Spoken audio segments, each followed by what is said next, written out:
You ask Tiger to solve. This deals with linear equations with one unknown. The final result is x equals 12. Let's solve it step by step. Simplify the expression. Expand the parentheses. Simplify the arithmetic.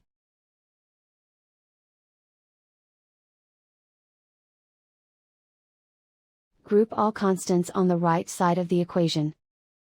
Subtract 15 from both sides. Simplify the arithmetic.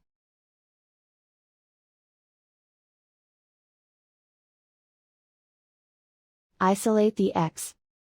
Divide both sides by -6.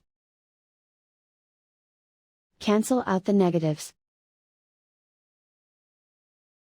Simplify the fraction. Cancel out the negatives.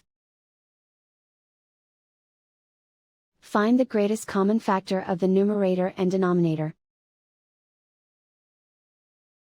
Factor out and cancel the greatest common factor. And so the final result is x equals 12.